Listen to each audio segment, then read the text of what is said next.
Right, good evening and welcome to our October Tree and Stormwater Advisory Board meeting.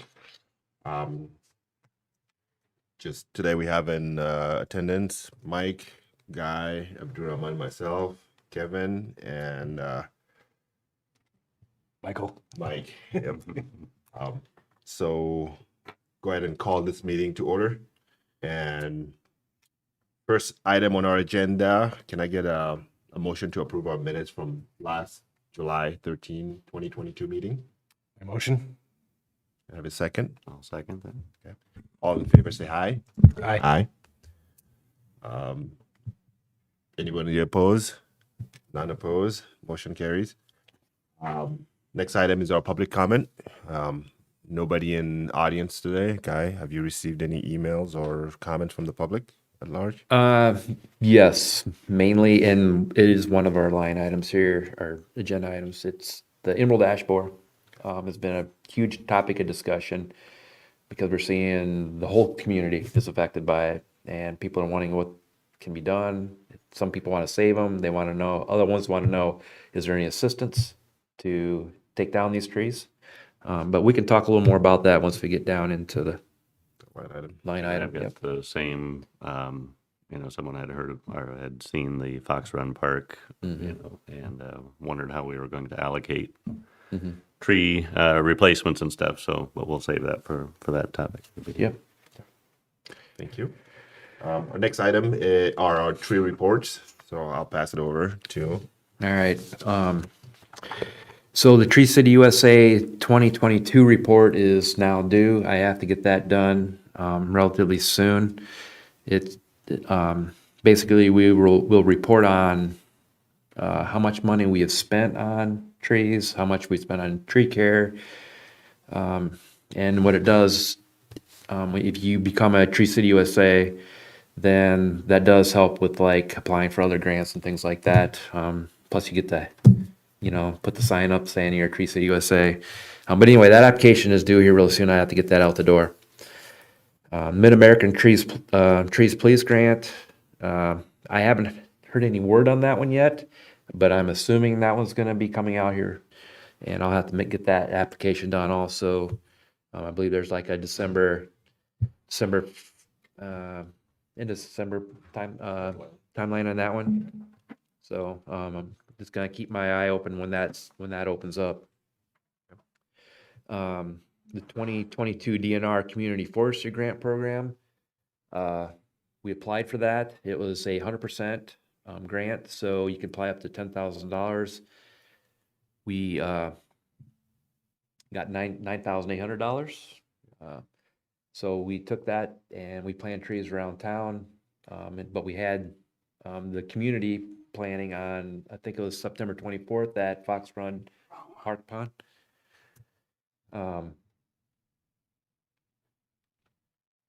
Doris, not Doris. Doris, Oh. Did you put the wrong- your Doris I'm tonight. like, why is everybody not talking?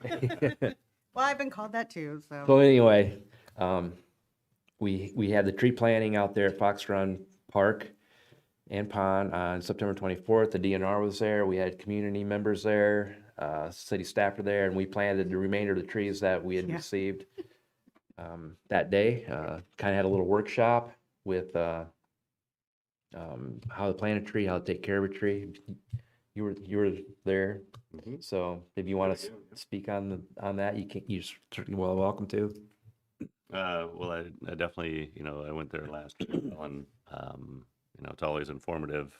Learn little new tips and tricks each time, and it's definitely nice to see the new trees planted, and seem to be quite a few of them thanks to this grant. So Yeah. but I'd definitely like to keep that going and hopefully get more community involvement every year would be Sure. would be great. Yeah, it is nice. We do appreciate that. So this grant was basically 50% of it was due to derecho, and which is state funding. The other half of it was federal funding because of the Emerald Ash Borer. Okay. So it's coming from two different sources, which makes it a 100% grant for us. So last year it was only a 50% grant. We have to pay 50% match money, and that was for the derecho also. But from what I'm hearing, there will be another round of this program. However, they're going to try to give a little more, what do you call, score better for communities that haven't applied for it in the past. Okay. So if you've applied for it in the past, you're not going to score as high as, or you won't get as much for your, I guess, score wise. Got it. So they're just trying to promote these other communities to maybe participate in this program.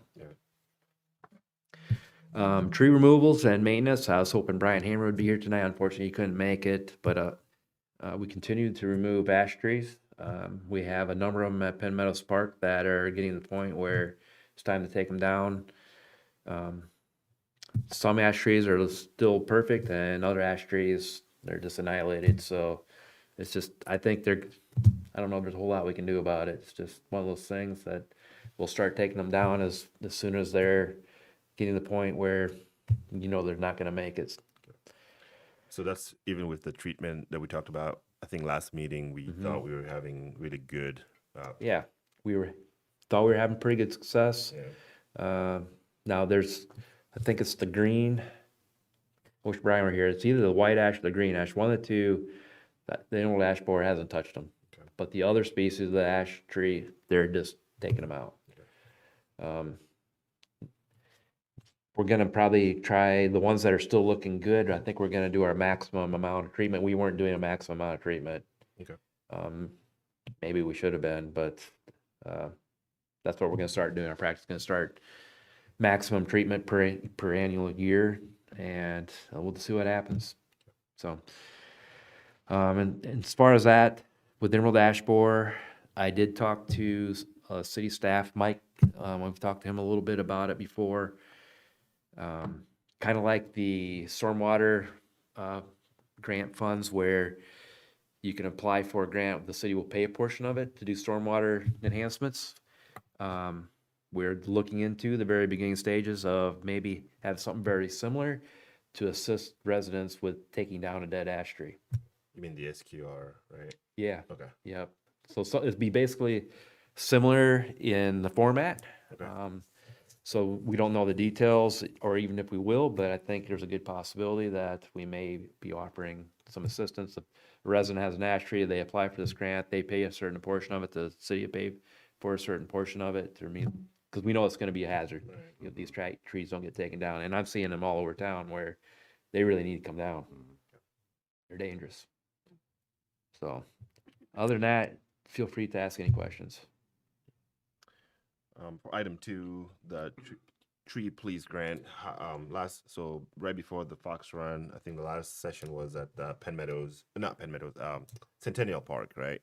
What is the status on those trees? Do you guys go through and see the ones that we planted last round if they're growing as expected? Oh, yeah. Our practice, we will continue watering as long as we think we need. So they're basically on a 5-year program.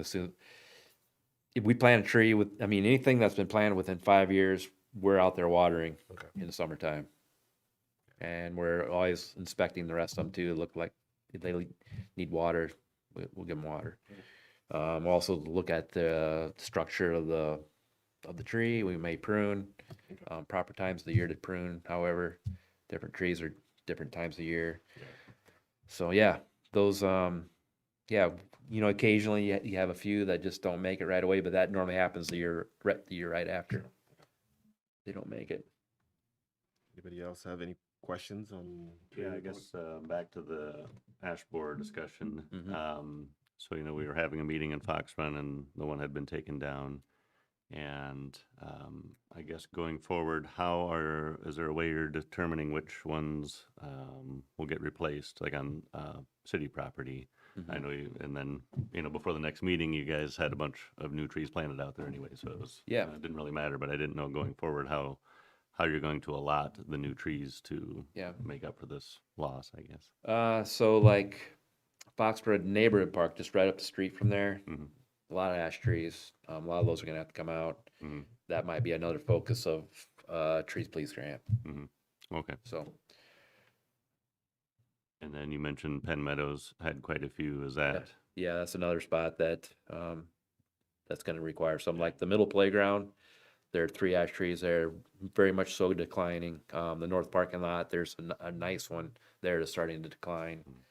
So, yes, we'll be, replacing trees. And fortunately, right now, we're seeing a lot more tree grants because of Duratio, because of the interval dashboard. So we're trying to take advantage of the many grants we possibly can, Yeah, and so start it certainly replacing sounds trees. like it, so that's Yep. much appreciated. Any other questions or comments? All right. Next item is our stormwater report. Take it away, Mike. All right, I don't have a whole lot. Just a couple updates on some things. The GIS collection. They are hoping to be done with that, well, with the initial data collection in the next 3 to 4 weeks.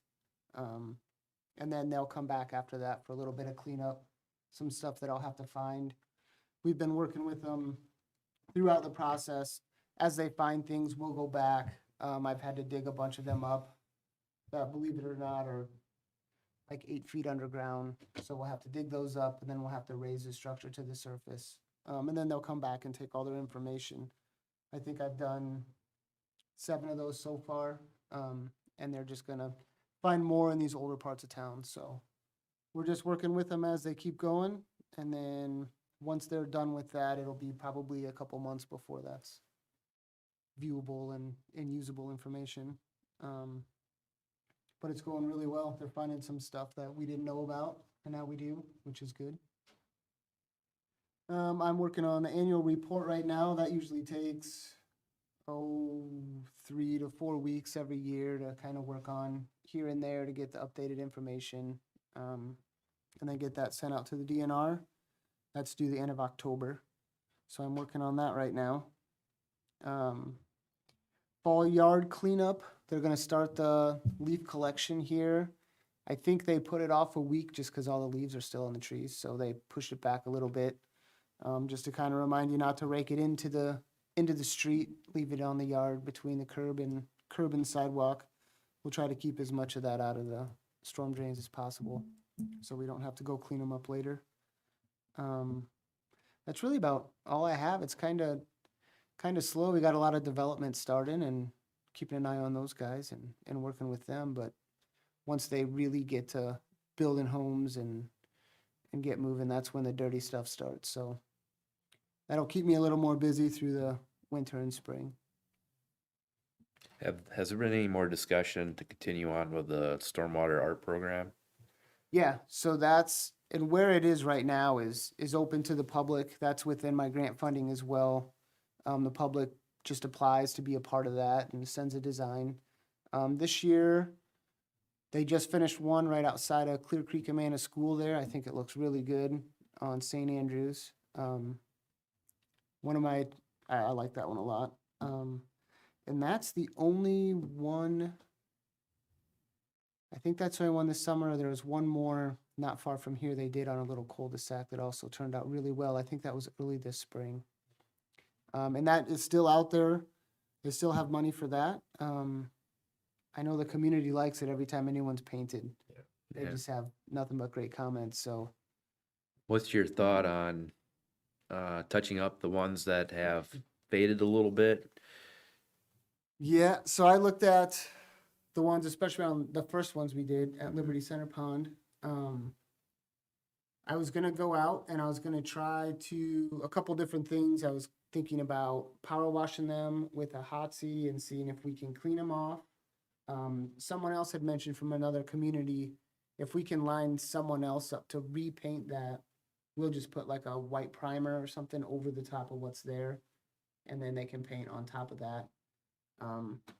With those ones in particular, we'll probably have to organize something a little more in depth for those. Just given the traffic on the road and the visibility of them. So we'll probably figure out something to do with those. I don't quite know what yet. If anyone has any ideas. Is with the soil quality restoration, is right now a good time for people to apply for it since grass is going dormant to do some yard work? You can apply at any time, and I'll get you in the program. And then it really just depends so much on the weather And then the scheduling of the contractors also. Got it. And when the timing is right, they will just come in and just kind of tackle the whole list. And that, you know, it's early spring, late fall, but you really can't be specific on a time because the weather it's so dependent on weather. Okay. But any time of the year is a good time to apply. Once you apply and are accepted, you're guaranteed your funding. Okay. And then once I run out of funding through who's applied, then I have to cut it off for the year. Got it. I do have one thing I'd like to add on to the stormwater. October 21st, the DNR will be here with roughly between 1,000 and 2,000 rainbow trout. They put those in the Liberty Center. They do that twice a year when the water temperature gets below a certain level. Okay. But they're going to be here October 21st, and we'll stock that pond. You'll see all kinds of fishermen around there that have trout stamps that fish trout. So just a kind of a nice activity. Cool. Thanks for the info. Any other questions or comments for Mike with stormwater? Why do you have to raise, excuse me, the sewer drains up the 8 feet or whatever that you mentioned? Just for access, if there's a plug or any for a reason that we have to get in there to clean it, inspect it, the only way to do that is through the manholes. And if the lid's 8 feet under, we can't really get to them. So we'll raise those up to where we can have access to them. We need to pretty much be able to access them quickly if there is an issue. And it's just a better way for us to inspect them and know where they're at. Sure. Thank you. All right. Our next item, old business. Anybody has anything from previous meeting they wanted they want to address? None? All right. New business. Anything we want to talk about or put on the agenda for next meeting? I don't have anything. We got it covered. All right. So our next meeting is tentatively scheduled for January 11, 2023 at 7 p.m. Same venue. With that, if there's no comment questions, I'll take a motion to adjourn. A motion? Second. I'll second. All right. All in favor say aye. Aye. All right. And meeting adjourned. Thank you, everybody. Thank you very much. Thank you.